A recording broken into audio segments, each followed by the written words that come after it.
So when somebody tells you some really good news, maybe they've achieved something amazing, what's the first word that comes to your head? What would you say to them? Probably congratulations. But do you know any other ways of congratulating someone? Today we're going to expand your vocabulary and learn some pronunciation along the way. Let's go.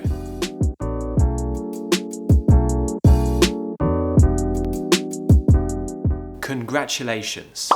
Congratulations. Let's talk about the pronunciation immediately. Let's go straight into this. I think the most important part of this word is the vowels, because there are so many in this word and a lot of them are very, very important to British pronunciation. So firstly, we have a schwa sound. So the schwa sound is an k. So to pronounce the schwa sound, I've talked about this in loads of lessons, so I'm just going to briefly cover it. You should just be really relaxed. Keep your tongue relaxed in the middle of your mouth. Just open your mouth in a relaxed way. Okay, k. Okay, and then the next vowel that we're going to approach is congra. Okay, so an a sound. Again, this sound is very important to British English, and many of my students who join my course have an extreme issue with pronouncing this sound correctly. Often it's pronounced as so it would sound like congrat, or some people pronounce it as so it would be congra, but we want congra, Okay, so to pronounce this sound, it's quite simple. Push your tongue all the way down into the bottom of your mouth. Open your mouth wide, almost like you're biting into a big burger. Imagine that burger coming towards your mouth, or whatever kind of food you really enjoy. And just open your mouth, push the tongue down and forward. So we have and then what a surprise, moving along to the next vowel, another schwa sound.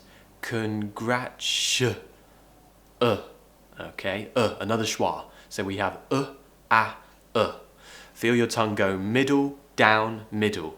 And you'll see your chin drop as well. Now the next vowel is, well, two vowels, and they're called a diphthong. This is when we join two vowels together and they become one sound. A. Feel your tongue start in the middle of your mouth, slightly forward. See my tongue, see my mouth. And then slightly lift the tongue up and spread your cheeks a bit more. Your mouth should close a bit as well. It's in words like day, say, and there you go. You've pronounced all of the vowels in this word. A. Now the next step would obviously be joining these vowels with the consonants in the words. Now we don't have all the time in the world in one YouTube video to be teaching all of the consonants as well. So if you do have problems with these consonants, please let me know and perhaps we could talk about those in the future. Or obviously you can join my course where I have a tutorial for every sound, every part of the British accent, if that's what you want to learn. Assuming that you can pronounce most of these consonants, try it with me. The vowels are the most important part. Congratulations. But what are some other ways of saying congratulations? Well, let me tell you the shorter version, which many people use in the UK, particularly in more of an informal situation. People might say, congrats. Now this is much easier for your pronunciation because all you have to do is that schwa sound at the beginning, congra. And that's all of the vowels, congrats, ts. But the difficult part is the TS at the end. Again, just like in congratulations, we have some consonant clusters where we have more than one consonant together. It's difficult, but you have to do a t, s, congrats, ts, ts. I've talked about consonant clusters before on this channel, and again, there's a whole chapter in my course if you do join. I just want to say something else you could do before that to make your congratulation maybe a bit more sincere, and maybe just to give yourself a bit more of a boost when you speak and to make what you say a little bit longer. And it's just by simply saying, that's great, or amazing. Okay, so using words like great, fantastic, amazing, you can put the word that's before. What that's doing is it's commenting on what they've told you. So let's say somebody has just told you that they got married last week. That's amazing. Congratulations. Okay, so this kind of that's great, that's amazing, fantastic. Use those words before you say your main congratulating word. And what that will do is make you sound friendlier and also like you're very happy. Okay, so it creates a good impression. So another one, this one is very, very common between friends. I say this all the time. This is probably my most common way of congratulating someone, and it's by saying, nice one, nice one. Now the most difficult part of this is, for most non-natives anyway, is pronouncing the word one. I have so many students join my course who tell me that they can pronounce this word correctly, and they just find it so hard when they realize that actually they are not, okay? W. It's the sound that's the most difficult, and because it comes after a w, small round shape with the mouth, it's very difficult. To produce the sound in one, you have to pull your tongue back into your mouth slightly, so towards the throat, not too far back. Slightly lower it, but don't put it too low on the bottom of the mouth. It should be slightly lifted off the bottom of the mouth. And we need a bit of a bend as well. It does help. So, w. You see my tongue, it's kind of bending up. One. Nice one. Now, intonation is very important in this phrase as well. Nice one. Something we do when we like to sound friendly and also emotional and like we're feeling something, like we sound a bit more human when we do this in British intonation, it's called an up-down tone. So you listen to my tone, nice one, nice one.